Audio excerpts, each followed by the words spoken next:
I just bought a 1974 GMC 6000 dump truck to use here on our homestead in the mountains of North Idaho. And in today's video, I'm going to be hauling fill material to make the parking spot bigger up here by the house. We got a lot of work to do, so let's get right to it.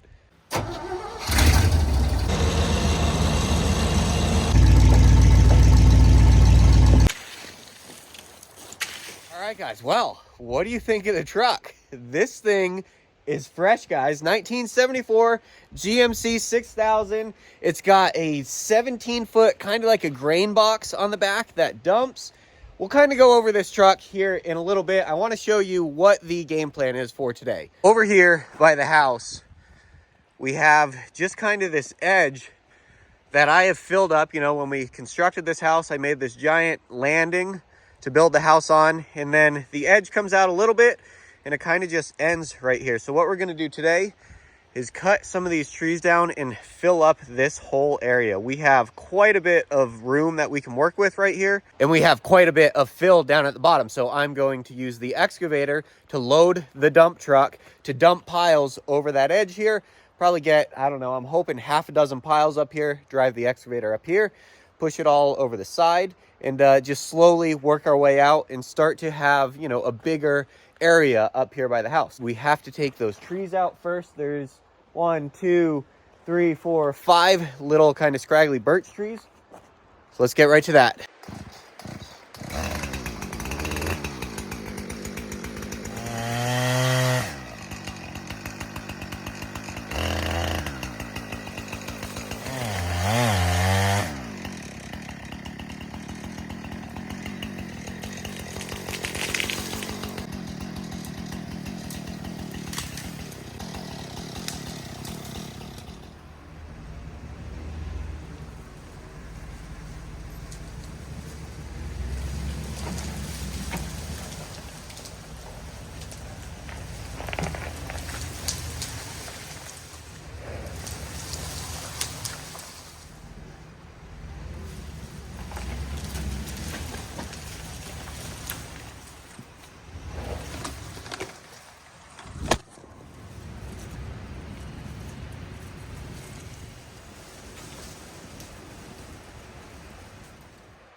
All right, guys, so we're getting everything cleared out down here, and it's looking good.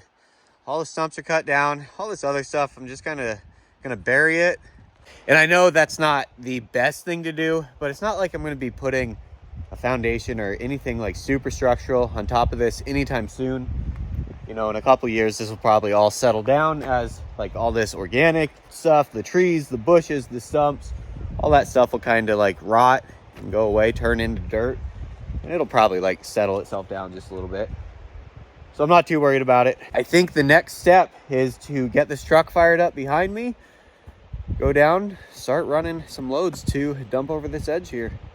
Let's give you guys a quick rundown of this beast right here. So what we got is a 1974 GMC 6000. It has a 350 in it. Pretty just like basic truck from back in the day, really heavy duty. You know, obviously it's not perfect, but we got it for a good price. I think good wash and probably just like a little paint on all the wheels, maybe paint the bed. Does need some replacement wood in the bed, but we have plenty of life left in there just to you know, get us by for a little while. I came out here this morning just to see how this truck would start. So I started it once already. That was a couple hours ago when it's cold. So let's see how it starts up this morning. It looks like somebody probably let this sit out in the sun and kind of just fell apart. So it needs a new dash. The wipers don't work. A lot of the lights don't work. The two headlights work up front, so that's good there. But let's We'll give her one turn there.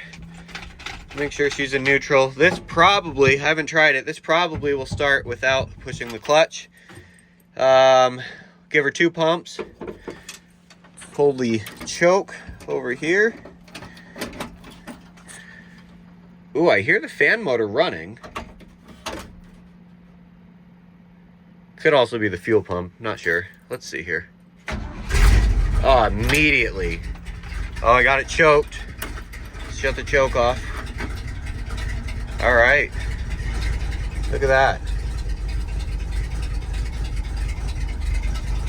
The carb might need either some tuning or just a new carburetor on here. It's got just like a little bit of a mist to it. Yeah, so we'll see.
Probably heard it stutter as I went to leave. That little blip there, that's something's just a little bit off, but once you get through that, it runs good. See if it dumps this big, man, that's a lot of dirt in there. See if it dumps it.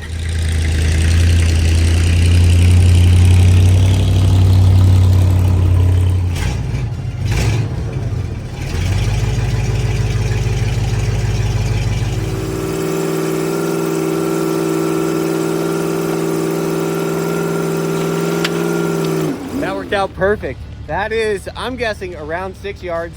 I hauled 6 yards of gravel in this yesterday, so I got a pretty good idea of what it looks like. So that's probably about 6 yards. Dumped it effortlessly. It's awesome.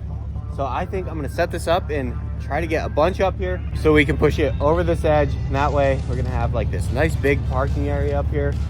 Give us a lot more room, I think.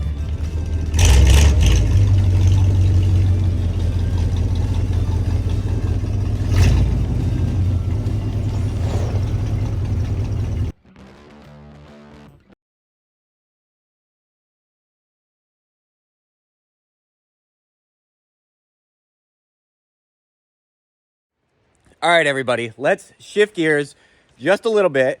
And I wanted to take a few minutes to tell you guys about Liz and I's favorite mobile power station, and that is the F2000 Powerhouse from Anchor Solix. So I'm going to call this segment the top 3 uses that Liz and I have for the F2000 from Anchor Solix. Coming in at the top of the list, the number 1 use that Liz and I enjoy about the F2000 is the mobility, guys. We have power on the go. We use that all over our homestead. The F2000 Powerhouse has a built-in Go handle. It's retractable, so it stores nice and neat. It's got wheels built into the back of it. So Liz and I literally can wheel this thing all over our homestead. If we need to load it up in the truck or anything, it's got 2 handles on each side. One person can easily lift that into the back of a truck or into your car, set it on the seat of your car if you need to bring it, you know, just a little bit further. Once you get there, pop the handle out and use the wheels to roll it to wherever you need. The second category where Liz and I most use the F2000 Powerhouse from Anchor Solix is when the power goes out, guys, or just having it in case of a power emergency. It has a really fast recharge time, guys. So when we say use this mobily, we come back to the house within 2 hours. The powerhouse is going to be recharged, and Liz and I keep that on storage in case the power goes out. It's so nice having a backup power source. LiPo 4 batteries is going to last a really, really long time, up to 10 years of life out of these batteries, constantly recharging and using them again. So that is a really nice feature. If and when the power goes out, you have peace of mind knowing that you are going to have electricity and you're going to have it for a long time. And last but certainly not least, we use the F2000 in the camper, guys, and that has been a true 100% upgrade for the power system in our camper. We can run the entire camper off of the F2000, guys. It really is crazy. And like I mentioned earlier, the recharge time is so much faster.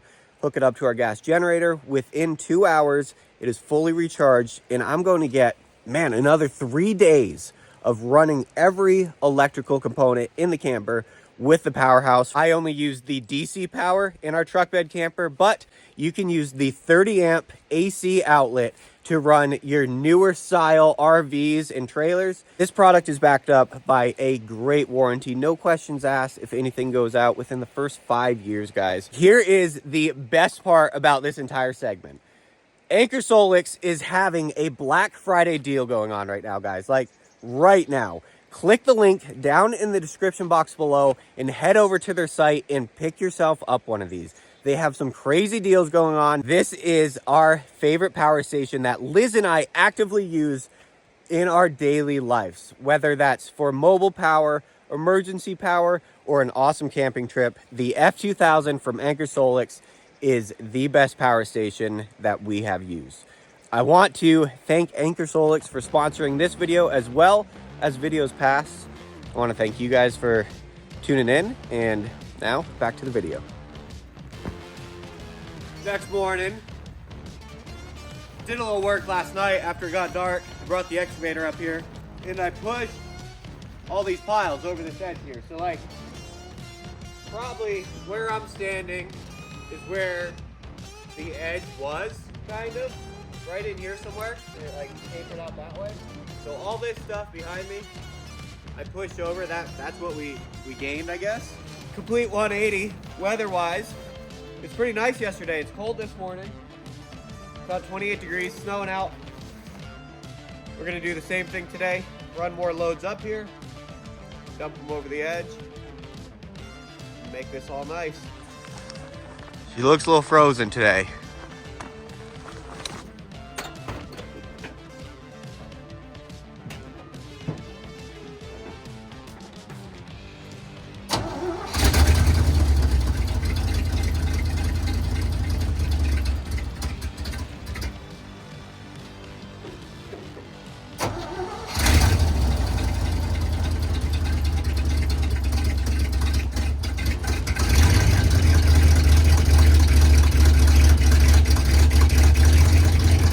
For those that are audibly impaired, that old girl's got glass packs on her, and it sounds good, man.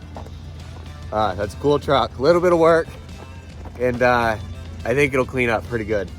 Let's try this excavator, see how well it starts this morning.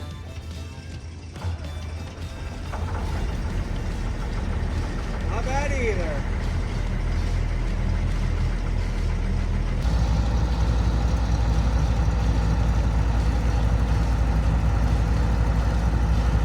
We're getting everything warmed up here. The excavator, honestly, will probably not warm up. It has a heater in it, it's turned on, but that diesel engine just like almost does not warm up in the wintertime.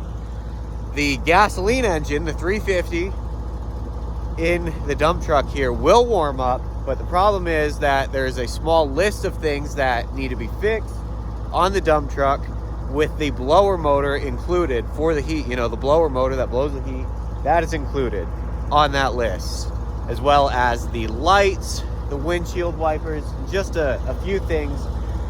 So it seems that right now there is enough heat leaking out of the vents to somewhat defrost the windshield, but without wipers, it's just gonna be really fun getting up and down this mountain and also backing it up, guys. I cannot see anything out of the side windows. So we need to get a few things fixed on this to really dial it in.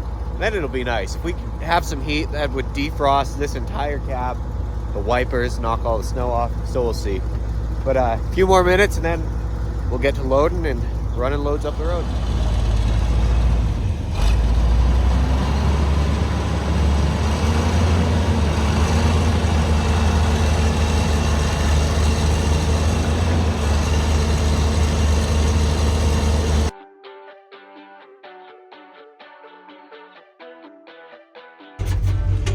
Getting there. At least I can see out of it a little bit. First load is dumped. I was having some problems with this yesterday, and that's all this stuff still staying in the bed. Quite a bit of material left in the bed. So I'm thinking when we go to redo the bed for this, maybe put like a metal liner on top of it, something a little more slippery for all the dirt to slide on. But it beats shoveling, beats moving it one bucket at a time with the excavator, that's for sure.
All right, well, we got a lot of material from right here. And now, I mean, look at all that stuff that's stuck in the bed, guys.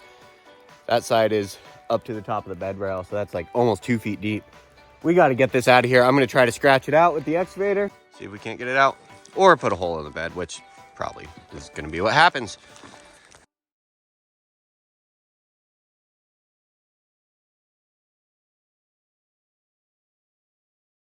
It's the best I could get it. I think I put a hole in it too, but pretty much to be expected.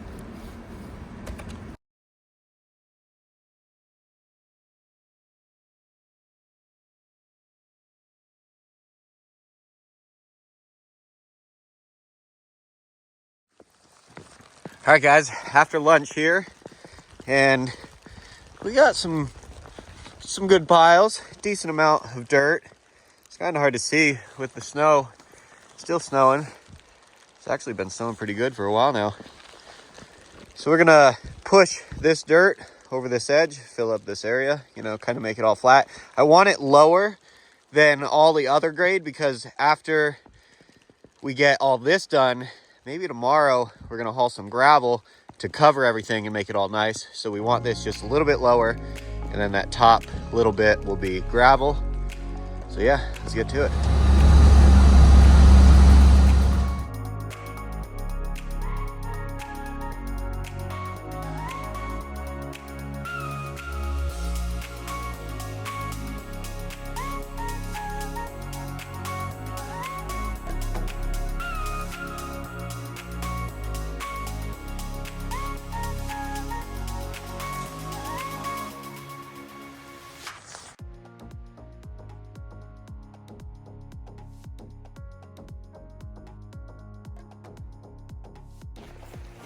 All right, everybody. Well, we got the gravel raked up.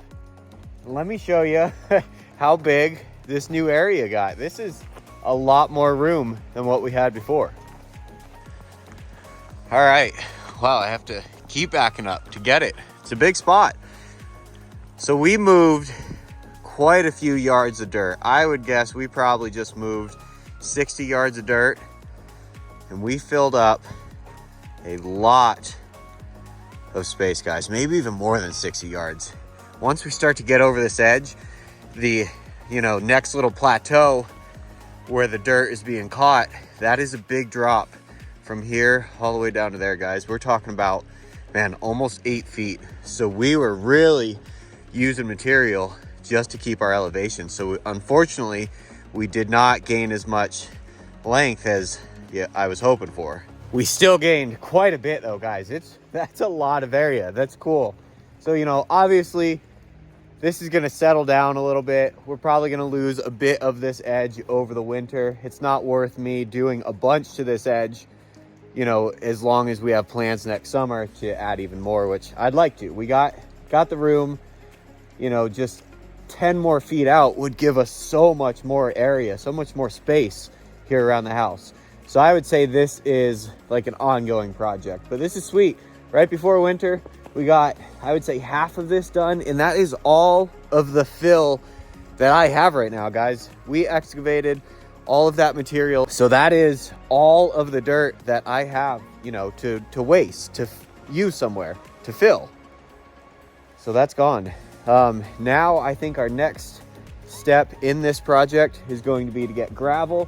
I do have one high spot, I believe, kind of out there in the middle. I think I need to scrape that back just a little bit with the excavator before we put gravel on it. But all in all, this is looking really good, guys. I'm stoked on this. This is awesome. The new dump truck worked like perfectly, guys. That was awesome. We do need to address why a lot of the dirt is getting hung up in the bed. It needs a new bed, and it probably needs a metal, skin on top of whatever wooden bed we build in there. But for the most part, that worked awesome. It beats shoveling it. It beats trucking it up like one bucket at a time with the excavator. It's not even feasible. That's why we waited to do this project until we had a means to do it. And, that truck allowed us to do that. So that's awesome. That's a wrap for this video, guys. I really appreciate you watching.